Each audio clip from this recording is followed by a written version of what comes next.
শোনো, আজকের দিনে আমি তোমাদের সবার জন্য একটা বিশেষ ঘোষণা করছি।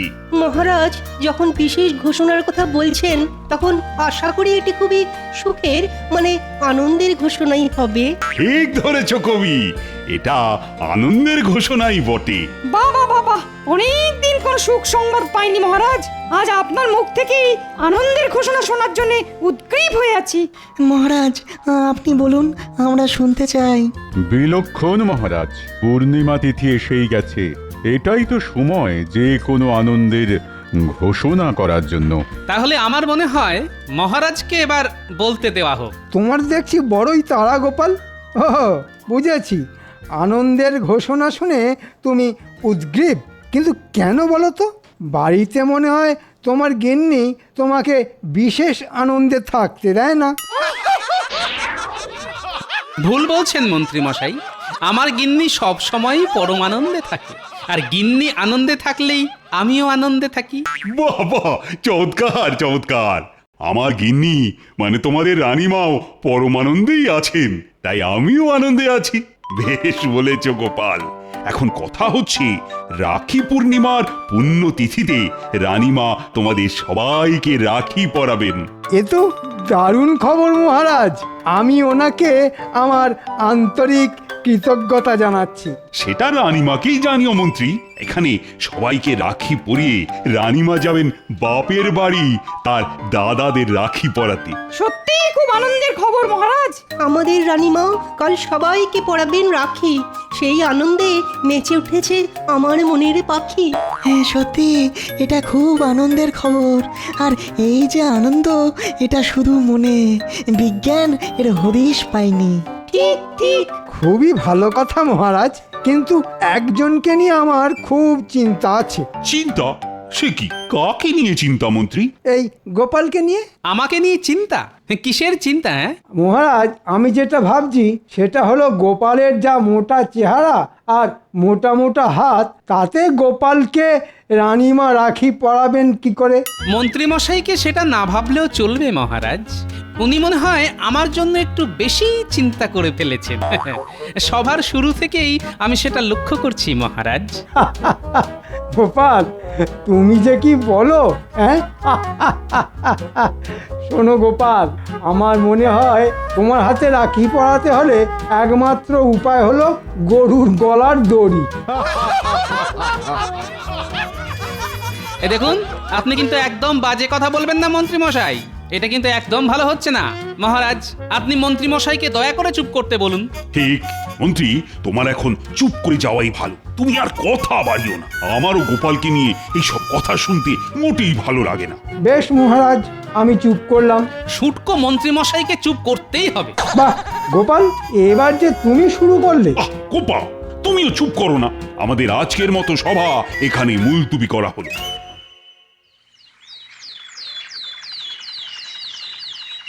আমাকে ফুটকো বলা? গোপালের এত বড় আস্পর্ধা, এর আমি প্রতিশোধ নেবই নেব। আপনি হুকুম করলেই ওই গোপালকে এক্ষুনি ওই ধরে বেঁধে নিয়ে আসছি। হ্যাঁ। ওরে না না, এক্ষুনি ওসব করতে হবে না, তাহলে লোক জানাজানির ভয় থাকবে। গোপাল নিজেও সন্দেহ করতে পারে। এমন কিছু করতে হবে যাতে গোপাল শায়েস্তা হবে। বুঝেছি, তার মানে আপনি চাইছেন যাতে সাপও মরে আর লাঠিও না ভাঙে, তাই তো? ঠিক ধরেছিস বটা। যত দিন যাচ্ছে ততই তোর বুদ্ধি খুলছে।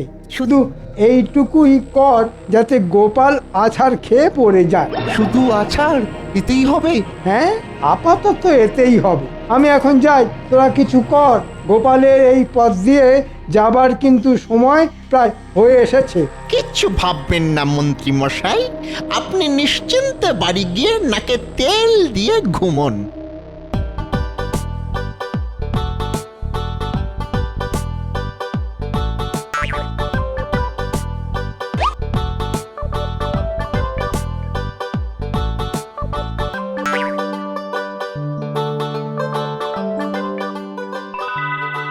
আমাকে এবার যে যেতে হবে। হ্যাঁ হ্যাঁ হ্যাঁ, তুমি যাও রানী, তুমি যাও, আর দেরি করো না, তাহলে তোমাদের দাদাদের রাখি পরাতেও তো দেরি হয়ে যাবে। কিন্তু গোপাল যে এলো না এখনো। গোপালকে নিয়ে আপনি একদম ভাববেন না রানীমা। গোপালের আসলে কোনো কাণ্ডজ্ঞান বলে কিছুই নেই, আর দেরি করে রাজসভাতে আসাটাই ও নিয়ম করে ফেলেছে।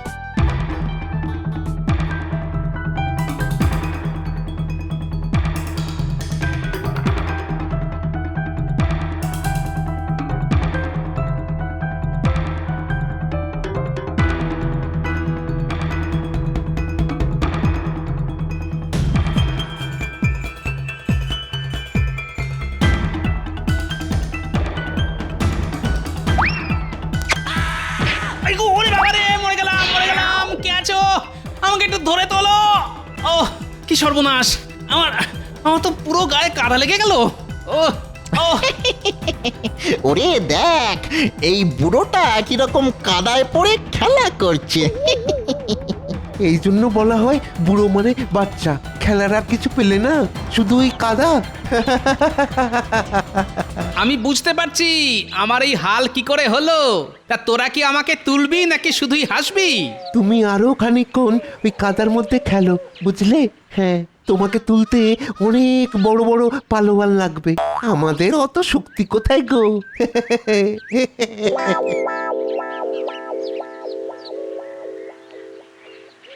সাক্ষাৎ দুটো শয়তান। আরে বাবা রে, কি যন্ত্রণা হচ্ছে গো। কেউ কি আছো? কোথায় গেলে গো? আমাকে একটু ধরে তোলো। ও কি সর্বনাশ। ও ও আরে বাবা রে। ও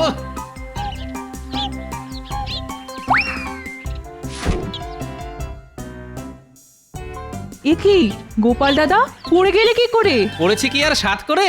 এই দেখো, কে দড়ি ফেলে রেখেছিল, ওতে পা জড়িয়ে পড়ে গেছি। ভাগ্যিস তুমি এলে, নইলে যে কিভাবে উঠতাম কে জানে। এ কি, তোমার হাত দেখছি ছড়ে গেছে। আরে কি করছো? তুমি একদম চুপ করে থাকো, জায়গাটা বাঁধতে হবে, না হলে বিষে যাওয়ার ভয় থাকবে। তাই বলে তোমার অমন শাড়িটা নষ্ট করবে? ও শাড়ি আমার অনেক আছে, তোমাকে ভাবতে হবে না, বুঝলে?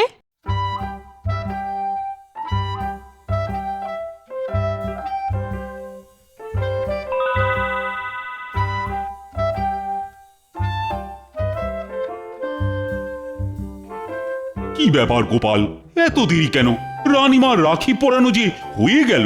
আমি আগেই জানতাম মহারাজ গোপাল দেরি করে আসবে।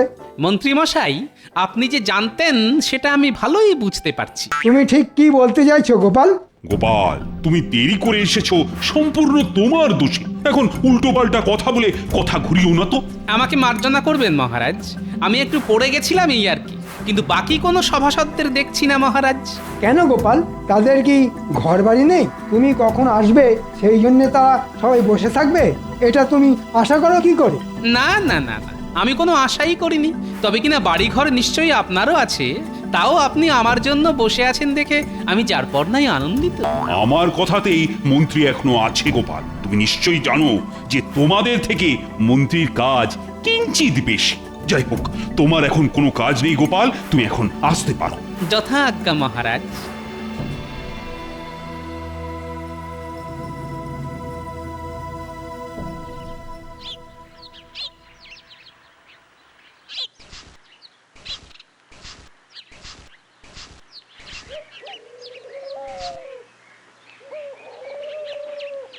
গিন্নি, আমি এখন চললাম। আজ একটু সকাল সকাল রাজসভায় যেতে হবে, বুঝলে? কাল যেতে খুব দেরি হয়ে গিয়েছিল। যাও, তবে যাবার আগে তোমাকে একটা কথা বলি। হ্যাঁ, একটা কথা? আচ্ছা বলো শুনি। এই আমার একটা নতুন কানের দুলের শখ হয়েছে গো। তুমি আমাকে একটা কানের দুল গড়িয়ে দাও। ও একটা? দোকানে নয় বলছো? আমলো যা, আমি কি তোমার মতো কান কাটা নাকি? বলি, দুল কখনো এক কানে হয়? কোনোদিন কেউ শুনেছে? কথা ঘোরাবে না একদম, বলে দিচ্ছি। হ্যাঁ, পাগল, আমি কথা ঘোরাবো? তুমি তো আমাকে নাকে দড়ি দিয়ে ঘোরাচ্ছ। আবার বাজে কথা। আমি এখন চললাম।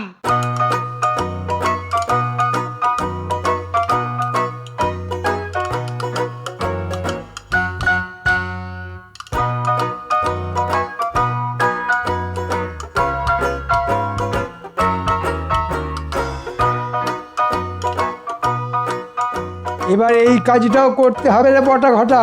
আপনি কোনো চিন্তা করবেন না, কিন্তু আপনি ওই পুটির বাবার জমিতে মই দিতে চাইছেন কেন একটু বলবেন?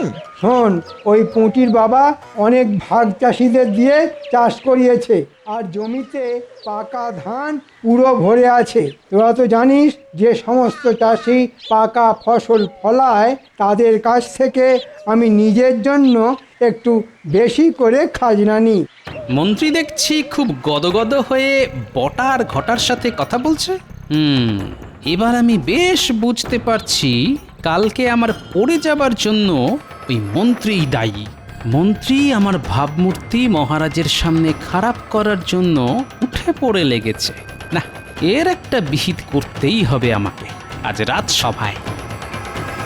ওহো, এবার এবার বুঝতে পেরেছি। কিন্তু পুঁটির বাবা কিছুতেই আমাকে ওই ভাগ চাষিদের নাম বলছে না। আমি এটা মেনে নেব না। পুরো খাজনায় রাজকোষে চলে যাবে, আর আমার লবডঙ্কা। না না মন্ত্রী মশাই, এ তো আপনার উপর জুলুম। আমরা আজ রাতেই ওই পুটির বাবার জমিতে মই দেব, কিন্তু রাতের অন্ধকারে আমরা ঠিক জমিটা বুঝতে পারবো না। আপনাকে কিন্তু একটু সঙ্গে থাকতে হবে। ঠিক আছে, আমি থাকবো তোদের সাথে। হ্যাঁ মহারাজ, গোপাল আজ একদম ঠিক সময় চলে এসেছে। সে তো দেখতেই পাচ্ছি। হায় গোপাল, তোমার আর রানীমার হাতে রাখি পরা হলো না। না, পড়া হলো না, তবে তাতে কিছু হয়নি। কি বলছো গোপাল? মহারাজ, গোপাল বলছে। আমাকে কথা শেষ করতে দিন মন্ত্রী মশাই। কি মুচকি হাসছো গোপাল? পুটির মা আমাকে রাখি পরিয়েছে। কোথায় তোমার রাখি গোপাল? ওই পট্টিটা? হ্যাঁ ওটা তোমার রাখি? হ্যাঁ এতে এত হাসির কি আছে? মহারাজ, আমার নিজেরই একটা ছড়া মাথায় এসেছে। আপনি অনুমতি দিলে বলতে পারি, যদিও আমি সভাকবি নই। অনুমতি দিলাম মন্ত্রী। পুঁটির মা যমুনা, গোপাল হলো জম। গোপালের হাত গেছে কেটে, মাথায় আলুর দম।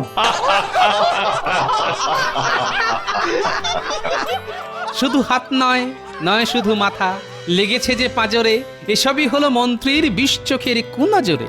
কি এত বড় কথা? আমি তোমাকে কুনজর দিয়েছি? আপনি ছাড়া আর কে দেবেন? আমি একটা ছড়া বলতেও মহারাজের অনুমতি নিই। তুমি সেটুকু নেবার প্রয়োজন বোধ করো না। তোমার এত বড় স্পর্ধা হয় কি করে গোপাল? আমার মনে হয় মহারাজ, এবার দুজনেরই থামা প্রয়োজন। আমারও তাই মনে হয়। এই কথার কোনো শেষ নেই। এত কথায় নতুন কিছুই আবিষ্কার হবে না। হ্যাঁ, এই সময়টাই বড় অশুভ মহারাজ। কিন্তু গোপাল, তোমার যে পাঁজরে লেগেছে একবারও কিন্তু আগে বলনি তো। বললে একটি ওষুধ দিতাম। এসব বাহানা, ওর কিচ্ছু লাগেনি। ও কাল দেরি করে আসার জন্য এখন বাহানা বানাচ্ছে। আমাকে নিয়ে ছড়া টিপ্পনি কাটবার আপনি কে হে? আমার সম্বন্ধে বাজে কথা বলার অনুমতি তোমাকে কে দিয়েছে গোপাল? তুমি বলছো আমার বিষ নজরে তোমার লেগেছে? প্রমাণ আছে? প্রমাণ কি আমি সঙ্গে নিয়ে ঘুরি? গোপাল, তুমি ইচ্ছা করে দেরি করে এসেছো যাতে রানীমা তোমাকে রাখি পরাতে না পারে। এর মানে জানো গোপাল? আমি বলছি, তুমি রানীমাকে অপমান করেছো। মহারাজ, আপনি বলুন, আমাদের সভাসদদের মধ্যে গোপাল কি কোনোভাবে থাকবার যোগ্য? না না না, সব কথা শুনে আমারও মনে হচ্ছে গোপাল তুমি বাহানা বানাচ্ছ। তুমি রানীকে অপমান করে রাজসভায় থাকবার যোগ্যতা হারিয়েছ। তুমি চলে যাও রাজসভা থেকে। তোমাকে আমাদের আর প্রয়োজন নেই। যথা আজ্ঞা মহারাজ। এবার বুঝবে ঠেলা পুটির বাবা, কত ধানে কত চাল।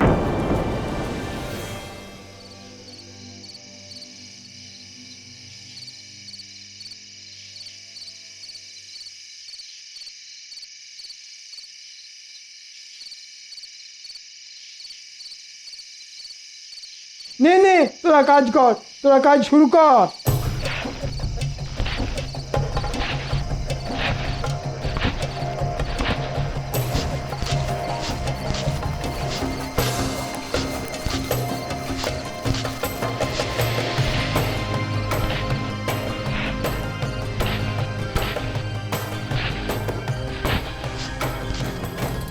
এই রে, কে আসছে? তাই তো, একটা ছায়ামূর্তির মতো এগিয়ে আসছে। ওরা ওদিকটা কাজ করতে থাক, আমি এদিকটা দেখছি।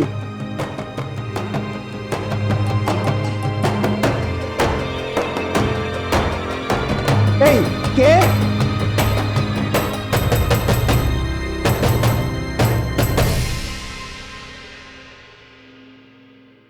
নবাবের চিঠি এসেছে। নবাব খাজনা চেয়ে পাঠিয়েছে। এবারে শুনছি তো ভালোই ফসল হয়েছে, তাই নবাবকেও ভালো রকমই খাজনা দেওয়া যাবে। নবাবও ভীষণ খুশি হবেন। মহারাজ, আমি যেটা বলতে চাইছি,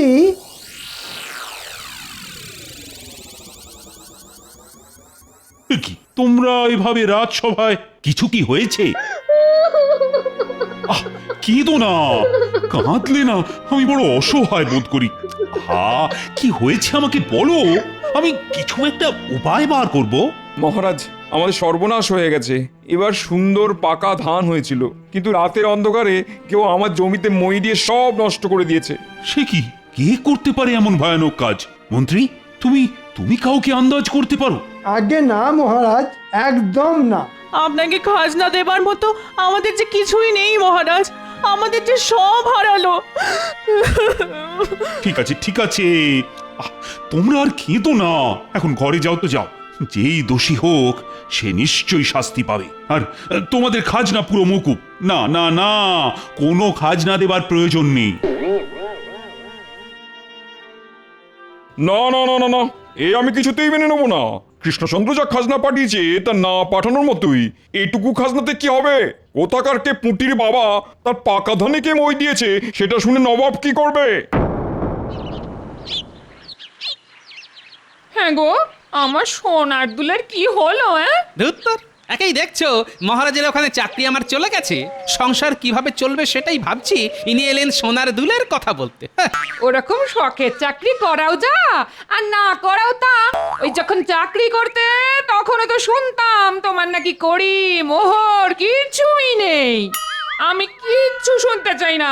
সামনে আমার বোনপোর বিয়ে, তুমি যেখান থেকে পারো ধার দেনা করে হলেও আমার জন্য সোনার দুল তোমাকে নিয়ে আসতেই হবে।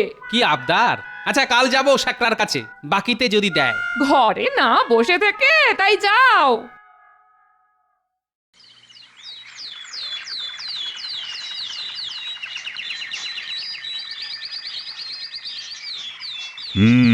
খুবই গুরুগম্ভীর বিষয়। নবাব একটি পত্র পাঠিয়েছেন, আর তাতে বলা হয়েছে হয় নবাবের পুরো খাজনা চাই, নয়তো পুঁটির বাবার পাকা ধানে যে মই দিয়েছে তাকে তার চাই। এটা কি করে সম্ভব মহারাজ? কে পুঁটির বাবার পাকা ধানে মই দিল তা তো আমরা জানি না। জানতে হবে, তুমি যেহেতু রাজ্যের মন্ত্রী তাই তোমাকেই জানতে হবে। আচ্ছা, আমি দেখছি মহারাজ, ঠিক কি করা যায়। ভাবো ভাবো, তোমরা সবাই ভাবো। নবাব রীতিমতো অপমান করেছে আমাকে, বলেছে যে মই দিয়েছে তাকে না পেলে আমার গর্দান নেবে। আমি ভাবছি যে মই দিয়েছে না তার আমি গর্দান নেব। সোনার দাম যে অনেক বেড়ে গেছে গোপাল। আমি বুঝতে পারছি। ওই একটু অল্প সোনা দিয়ে খাতটাত মিশিয়ে বানিয়ে দাও দেখি, মানে বেশ যেন চকচক করে আর কি, তাহলেই আমার গিন্নির মুখটা ঝকঝক করবে। কি যে বলেন গোপাল দাদা। আচ্ছা, এই আংটিতে কত ভরি সোনা আছে একটু মেপে দিন না। এই আংটি কোথায় পেলি বল? যাব বাবা, তোমাকে বলতে যাবো কেন? হ্যাঁ, এবার মারা খাবি কিন্তু। এটা মন্ত্রীর আংটি, আমি খুব ভালো করেই চিনি। তুই মন্ত্রীর আংটি চুরি করেছিস? চুরি করব কেন? মন্ত্রী মশাই আমাকে দিয়েছেন। মন্ত্রী মশাই এমনি এমনি তোকে এত দামি আংটি দিয়ে দিল? এটা আমি বিশ্বাস করব? সকাল সকাল এসব কি বাবারে? তোমরা দুজনেই যাও এখান থেকে, শেষে আমি না ঝামেলায় পড়ি। মহারাজ যদি জানতে পারে তাহলে আমারই বিপদ। কেলা তো হাজতে গেলেও ওর কিছুই যাবে আসবে না। আর গোপাল, তোমার তো চাকরি নেই, ধারে এখানে কিছুই হবে না। যাও যাও যাও যাও যাও। তুই যদি আমাকে পুরো কথা না বলিস তাহলে তোর জায়গা হবে গারদে, বুঝলি? যা ঘটেছে পুরো বল। বিশ্বাস করো, এটা আমাকে মন্ত্রী মশাই দিয়েছে। কারণ ওই অন্ধকার রাতে মন্ত্রী পুঁটির বাবার জমিতে মই দিচ্ছিল, আর আমি সেখানে। জমিতে মই দেওয়া দেখে ফেলেছিস? এখন এখান থেকে তাড়াতাড়ি চলে যা আর সব ভুলে যা। চলে যেতে পারি, কিন্তু ভুলে যাব কি করে মন্ত্রী মশাই? আশা করি এটা পেলে নিশ্চয়ই ভুলে যাবি। এতে যা শোনা আছে তাই দিয়ে তুই আরাম করে থাকতে পারবি। আমি সব ভুলে গেছি। মহারাজ, এই হলো পুরো ঘটনা। আমি জানতে পেরেই ওকে রাজসভাতে নিয়ে এসেছি। আমাকে মাফ করে দিন মহারাজ, আমি কিছু করিনি, আমি শুধু দেখে ফেলেছিলাম। তুমিও দোষী। তোমার এই ঘটনার কথা আমাকে জানানো উচিত ছিল। কি ঘটনা মহারাজ, আপনি কি বুঝতে পারছেন না? চেলা আমার আংটি চুরি করে ধরা পড়েছে আর এখন নিজেকে বাঁচাবার জন্যে আমার নামে গল্প বানাচ্ছে। তাই নাকি মন্ত্রী মশাই? যদি আপনার আংটি চুরি হতো তাহলে আপনি নিজেই তো অভিযোগ করতেন। কই, আপনি তো তা করেননি। না মানে চুপ করো মন্ত্রী, তোমার শাস্তি আমি দেব না, নবাব দেবেন। নবাবের হাতে আমি তোমাকে তুলে দেব। প্রহরী, এক্ষুনি মন্ত্রীকে বন্দি কর। শুধু আমাকে বন্দি করলেন মহারাজ, ঘটার বটাও আমার সাথে ছিল। তাদের কথাও মহারাজ ভাববে মন্ত্রী মশাই, আপনাকে ভাবতে হবে না। মন্ত্রীর 1 বছরের মাইনে যা মূল্য হয় সেটা পুঁটির পরিবার আর ভাগ চাষীদের দেওয়া হলো। আর গোপাল, তোমার কাছে আমি নিজেই লজ্জিত। তুমি রাজসভায় তোমার জায়গায় বসে আমার লজ্জার হাত থেকে মুক্তি দাও গোপাল। যথা আজ্ঞা মহারাজ।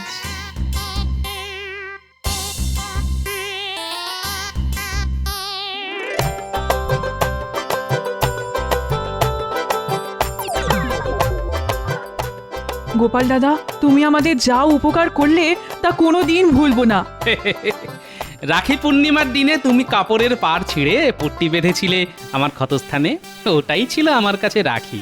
তাই বোনের বিপদে আপদে রক্ষা করা তো আমার কর্তব্য।